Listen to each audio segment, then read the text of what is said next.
Wakil Presiden Gibran Rakabuming kembali mengundang kontroversi.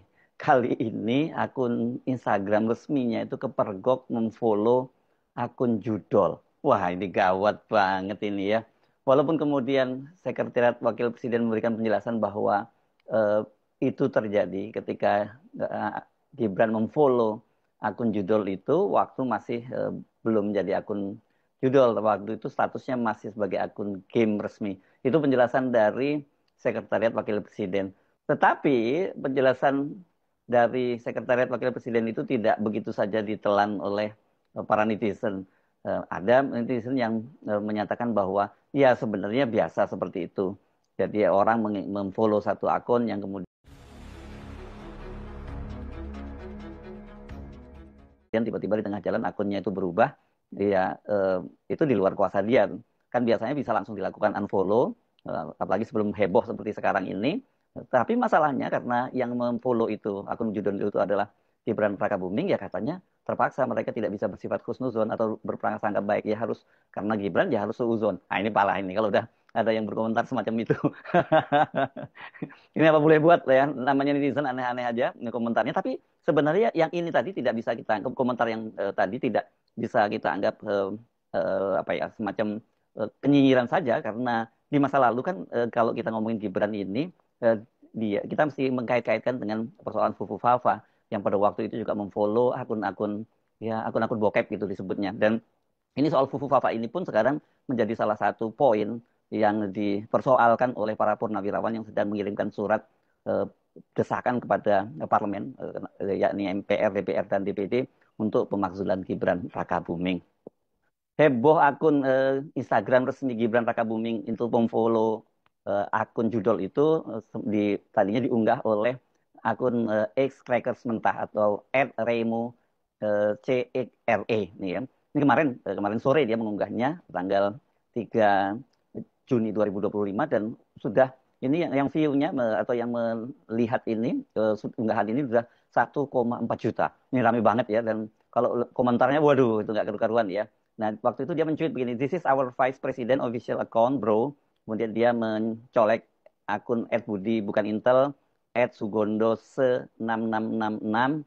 "I am dying of irony, bro," kata dia begitu. Dan di situ dia menautkan, jadi ini tangkapan layar terlihat di situ bahwa akun Instagram resmi dari Gibran Rakabuming itu memfollow akun Bang Jabrik, Bang underscore Jabrik game ya. Nah, yang saya sebut tadi itu menyatakan bahwa ya itu sebenarnya ada kemungkinan itu akun entah apa yang sudah dijual lalu jadi akun judul, itu adalah akun Reza Ikal, itu @monstreza.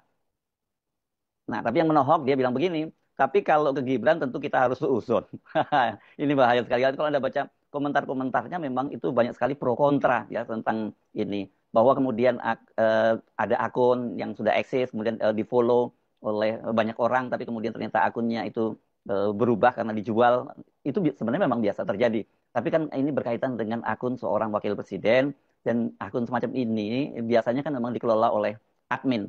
Walaupun itu dikelola oleh admin, tapi tetap saja itu yang menjadi, ya ini tetap tanggung jawab dari si pemilik admin, apalagi ini bersifat official dalam hal ini tentu saja Gibran Rakabuming.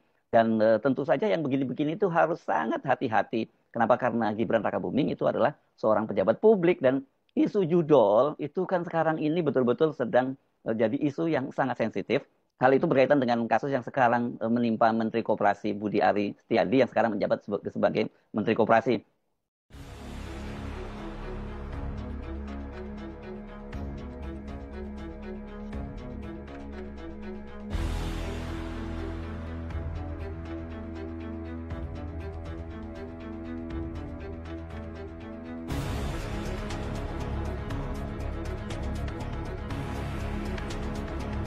Kita bahaskan tentang koperasi. Kalau saya sih miris ya.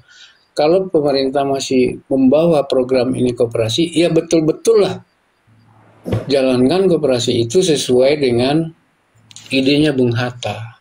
Tapi kalau tidak, ya janganlah beri judul koperasi gitu. Itu aja sih Bung. Baik, ya makasih udah. Mbak Ocha mau nambahin lagi?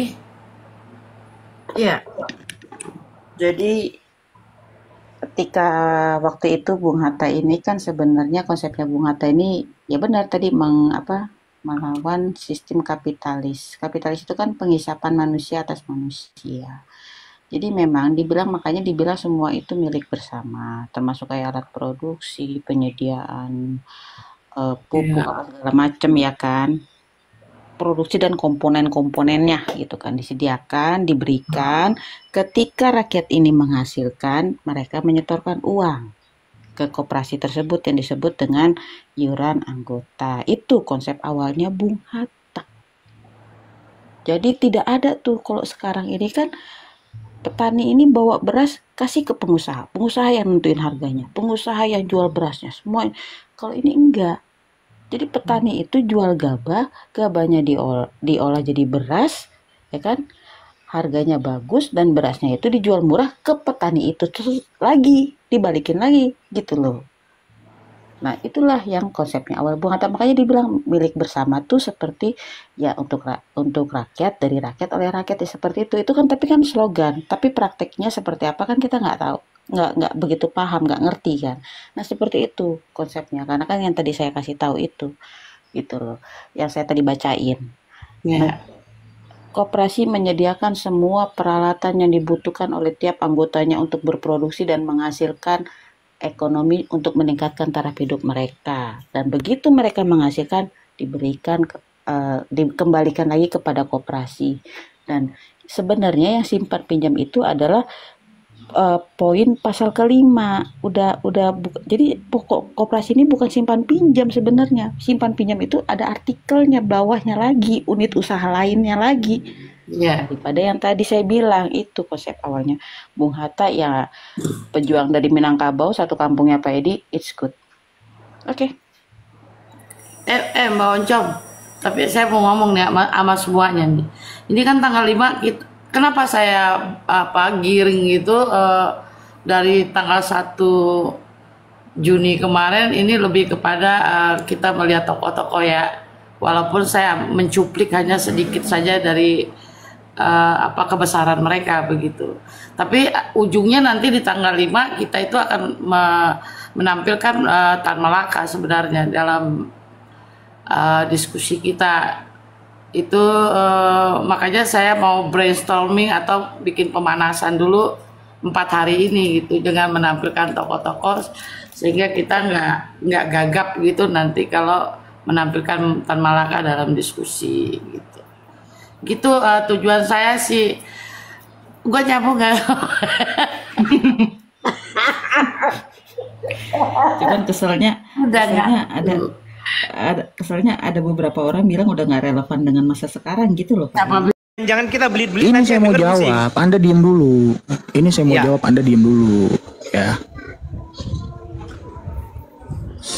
Gubernur itu, ya, kepada jajarannya, khususnya bupati dan wali kota, itu ada 2 tuh. Yang pertama koordinasi, yang kedua pengawasan. Nah, kalau kita bicara misalkan kebijakan penghapusan pajak bumi dan bangunan misalkan, itu KDM bisa mengkoordinasikan dengan bupati dan wali kota. Nah, nanti bupati wali kota lah yang akan menjalankan. Nah, KDM satu lagi, apa kewenangannya setelah kebijakan itu dilaksanakan? KDM berhak untuk mengawasi apakah kebijakan itu berjalan. Sebentar Bang, maksudnya gini loh Bang. Gimana? PBB ini kan wewenangnya tidak di KDM, tidak di gubernur. Jadi fungsinya beliau kan cuma bisa menghimbau. Betul Bang, dia tidak bisa membuat kebijakannya. Koordinasi Bang. Ya, koordinasi kan tidak ada haknya kan Bang. Kalian wajib ya, kan tidak bisa kan Bang. Beda dengan posisi pajak kendaraan bermotor kan Bang. Koordinasi tidak ada kewenangan, salah. Koordinasi itu yang sifatnya. Pasti lah. Jangan kita pakai kata-kata muter sana, muter sini, muter. Dia tidak berhak memutuskan. Yang bisa memutuskan itu kabupaten kota karena PAD-nya masuk mereka. Nah, itu clear dulu Bang. Iya, kita harus bisa memutuskan dari apa? Dari rapat koordinasi antara bupati, wali kota dan gubernur. Bang, kalau dia berhak memutuskan, nggak usah dikoordinasikan lah. Kalau masih bentuknya koordinasi, menghimbau ini itu kan bukan haknya dia berarti kan, Bang. Itu aja kita clear di sana aja lah, Bang. Udah. Penghapusan itu pajak kendaraan gimana itu? Penghapusan pajak kendaraan gimana itu? Putih biar putih, hitam biar hitam gitu. Enggak, iya, saya tanya. Penghapusan pajak kendaraan kemarin itu apa? Bermanfaat. Analoginya kendaraan itu bisa seluruh jabat. Apa? Bentuk kebijakan penghapusan pajak kendaraan itu dari siapa? Ayo. Hei, Siliwangi. Kau pakai nama Siliwangi lagi kau. PAD untuk kendaraan bermotor memang haknya provinsi, Bang. Memang haknya provinsi. Ya sudah. Jadi clear. dia bisa nyetel sendiri mau dapat berapa. Ini dia bisa memutihkan atau tidak, itu haknya dia. Tapi kalau untuk PAD-nya kabupaten kota, dia paksa-paksa 2 miliar ke bawah tolong turunkan, mana bisa gitu, Bang. Nanti yang kabupaten kota penghasilannya berkurang, macam mana caranya coba? Itu sudah kewenangan masing-masing kabupaten kota. Kita clear dulu di sana, Bang. Iya, tapi koordinasinya dengan siapa mereka? Siliwangi. Koordinasinya dengan siapa mereka, Siliwangi? Waduh, kok pakai nama Siliwangi lagi nih, host. Pakai nama Siliwangi dia. Ini jadinya Prabu Siliwangi, bener ini. Saya aja nggak protes lu pakai nama Prabu. Lo Prabu itu apa artinya? Kau tahu nggak? Banyak orang. Saya nggak tahu. Semuanya saya nggak tahu. Itulah Sasuke makanya. Yang paling tahu, Sasuke. Ini harus Sundais ini. Silakan. Jadi gini abangku. Tadi memang betul. Apa yang Anda sampaikan itu betul. Memang kewenangannya di. Makasih ya. Iya betul, memang betul. Saya tidak menyalahkan itu. Tapi gubernur juga berhak mengkoordinasikan apabila ada ide-ide gagasan yang harus dijalankan ke pemerintah kota atau pemerintah kabupaten. Itu yang tadi saya bilang sifatnya itu koordinasi dan pengawasan. Begitu Siliwangi. Jadi kalau misalkan mau masalah pajak, beliau kan PBB, yang untuk masalah PBB karena bukan kewenangan beliau langsung, beliau balik lagi ke situ bisa mungkin coba buat kebijakan yang itu kalau masalah kebijakan motor dan mobil itu gimana itu Siliwangi? Provinsi. Ya udah jelasin. Jadi menurut kau itu kalau misalkan pajak kendaraan itu hanya masuk ke PAD saja gitu? Nggak clear, Bang. Nggak masuk ke APBD provinsi nggak? Lah itu kan PAD-nya provinsi tuh, Bang. Iya, artinya itu kebijakan yang berdampak kepada satu provinsi, betul nggak? Dananya masuk ke kas provinsi, Bang. Memang dipakai untuk seluruh provinsi, tapi dananya masuk ke provinsi. Gubernur berhak untuk mengarahkan ke siapa saja yang lebih membutuhkan.